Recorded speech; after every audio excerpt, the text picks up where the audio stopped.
One provides our... and obviously anywhere near it or any of your accommodation and so on.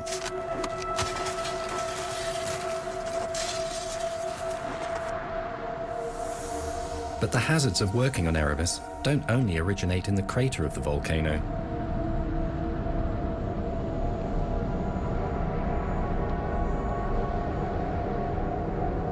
Most of the volcanic through fissures and cracks in the rocks and makes it all the way up to the surface.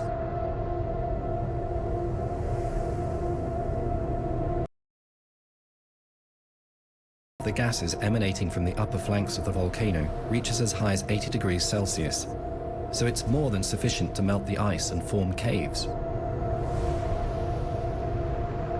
Nice and slowly.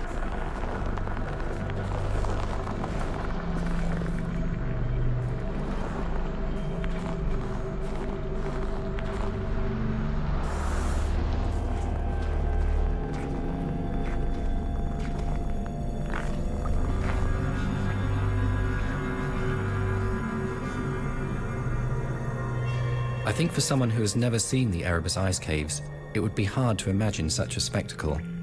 They're like a kind of Alice in Wonderland world. There are ice crystals the size of your hand and galleries of ice stalactites and stalagmites.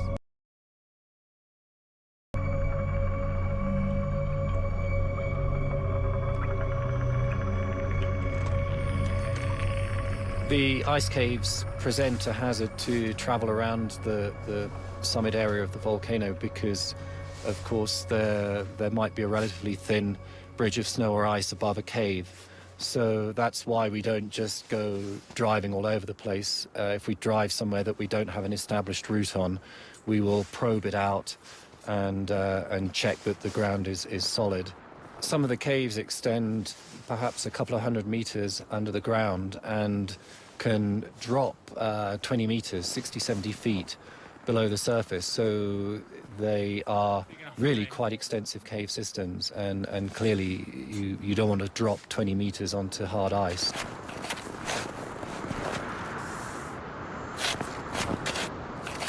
It's not big, but no need to drive over it. My role on the project is a contract mountaineer. I'm here for safety, really, so things like this, picking on routes and trying to find out if they're still safe, picking safe things around, dealing with people when storms come through, making sure that camp stays in good condition and things aren't going to get destroyed.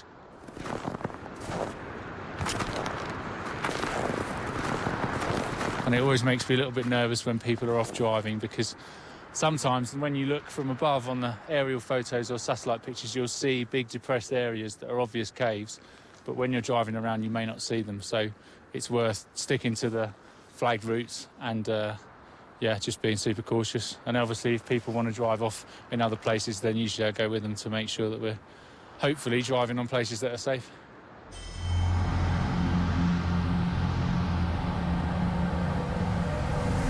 The mouths of ice caves are often surrounded by towers of ice.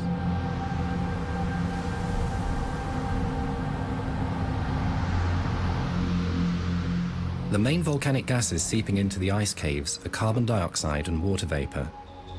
When the water vapor meets the atmosphere, it freezes instantly, constructing these spectacular and sometimes bizarrely sculpted chimneys that steam gently into the Antarctic air.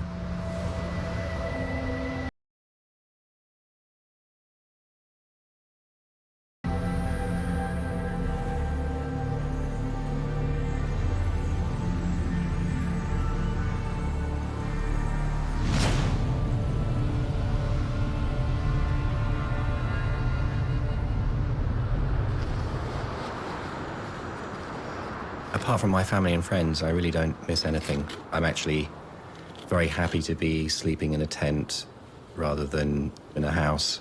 And even if the weather's very bad, I'm never bored here. There's always a thrill and excitement experiencing the cold or the wind, and a privilege in being on the big white continent.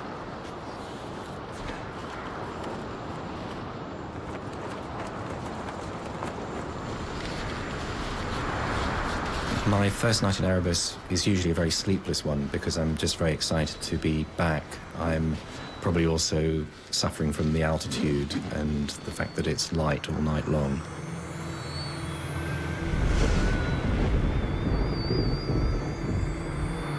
Sometimes it's also possible to hear the volcano rumbling, so that also makes you very excited when you hear an explosion when you're lying down in your sleeping bag, and that also makes you think about the work ahead and all that you want to achieve.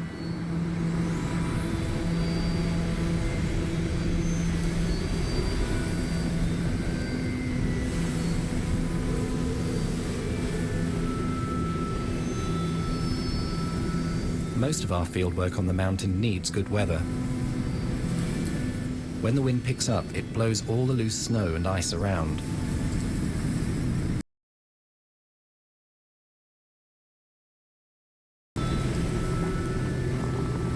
It's not a good day for doing any work.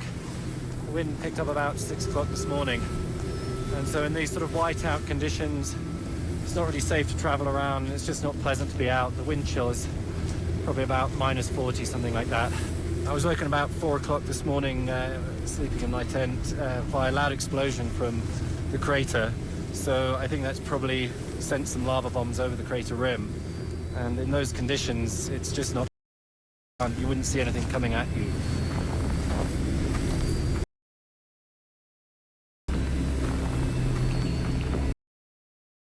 Our team medic Zoe to check how well we're adapting. So we'll wait for 30 seconds, and then I'm just going to read your stats and your heart rate. Okay. So if you tell me, you've got any headache today? No. Okay. The weather can be like this for up to a week.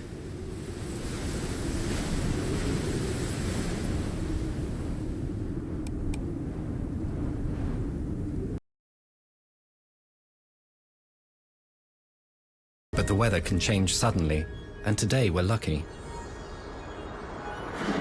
Our first task is to see if our power station running electricity up to the crater rim has survived the harsh winter.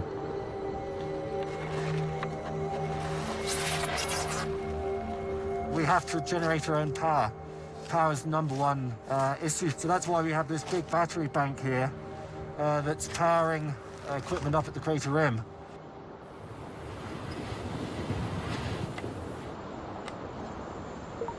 Uh, 5.7 volts on the batteries, that's not very good. Something has happened over the winter. It's completely destroyed. The batteries are flat, possibly beyond recovery.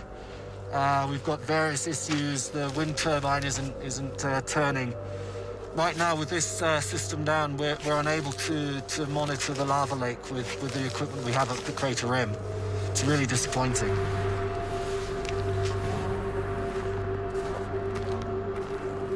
We try to fix the system with a set of new batteries and hope that this will restore power supply to the crater.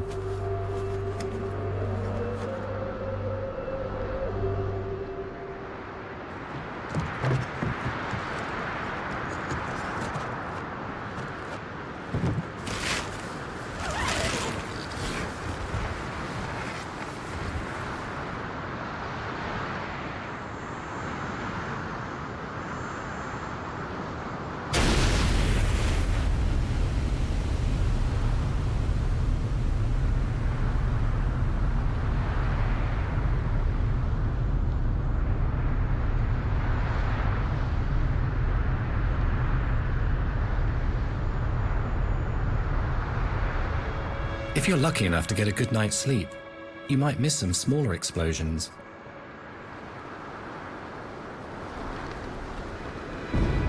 Something I can tell without having to get out of the tent is that the wind is blowing from the crater towards our camp. I can smell some of the volcanic gases reaching us here. So it's slightly sulphurous smell, rotten eggs kind of smell, and it's always nice to have that smell of sulphur in the morning.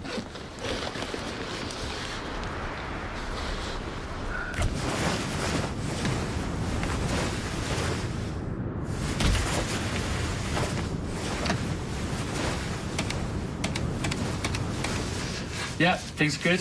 Just got a weather forecast for you if you're up for it, or weather readings. Yeah, temperature -27. We've got visibility of about 1 kilometre here, and then there's quite a big bank of cloud down below us. I'm really happy that we can go up to the crater rim today.